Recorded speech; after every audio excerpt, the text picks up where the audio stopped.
Thank you for visiting our YouTube channel Tips 1.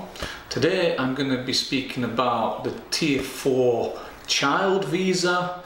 That's including 16 and 17 year olds which might need the exam results from the, let's say it was Russia, from the Russian school.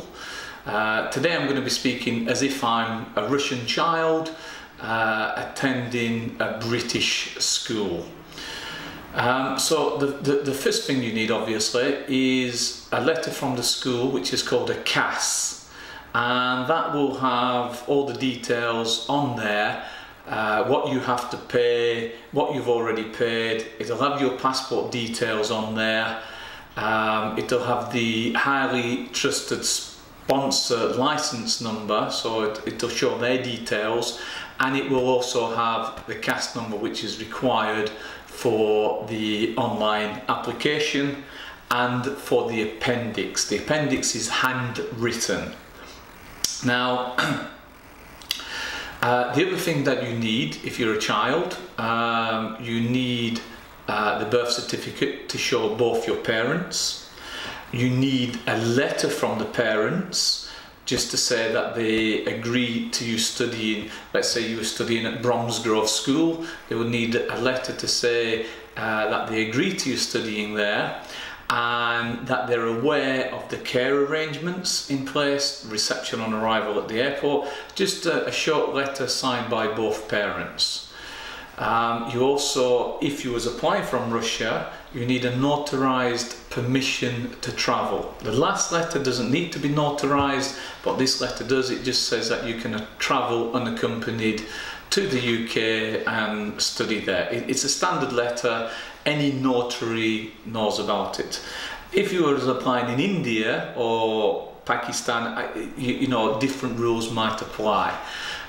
In theory, all you need is any letter, in theory, but because in Russia they're used to the notarized letter, that's what they want to see in addition to the care and reception on arrival.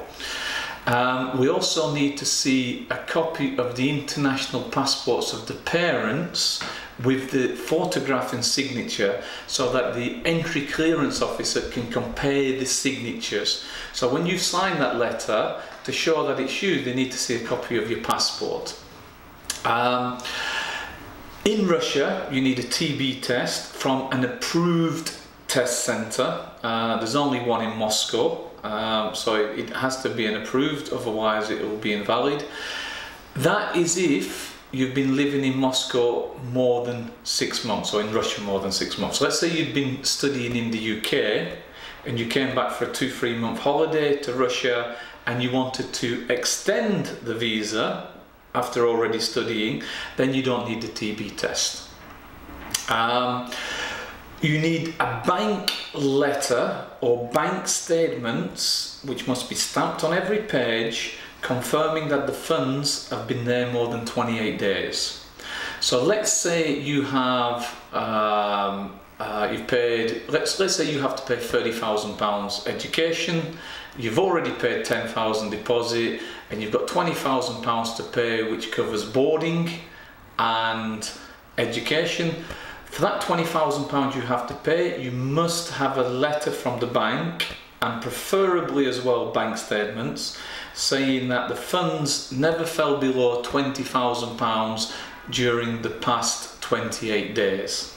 And that must be original. They will refuse if it's a copy. I normally use the wordings like, we can confirm that from, let's say, the 1st of September to the 30th of September, the balance never fell below £21,000 during this period of time. That's all you need on an original bank letter. Very important. I would also include the parents' employment letter, as you know, that will show the origin of funds. For Tier 4 child and Tier 4 general for adults, they're not very strict on the origin of funds, but I would still include the employment letter. So these are the main documents that you need. If anything was missing, anything else that the embassy wanted, they would call you. But if the bank statements were wrong, the embassy wouldn't call you, they would just refuse. So it is important that the documents that I've spoken about, that you have them. Just to recap: birth certificate, parental consent, care and reception on arrival arrangements, bank letter for 28 days, copy of the parent's passport showing the signature, and that, you know, should be enough to get the Tier 4 visa. I would recommend, if you want to do this, I can do it anywhere in the world, you call me if you want to do the Tier 4 visa. And the reason why, if you get it wrong, the school might not issue another CAS, because that means somebody else cannot go, another child cannot visit the UK. They're given allocation, so they might, by the Home Office in the UK, they might be given 20 CAS numbers, they allocate to 20 CAS numbers. So that means they can invite 20 students. So if you get a refusal, that means they can only invite 19, because they have to issue you another CAS. Some schools will refuse to do it. They say, look, we don't have allocation, we've run out. So it's very, very important that you get all these documents correct. If you liked the video and you found it informative, please visit portbureau.com, portburo.com, and there you can find all my contact details.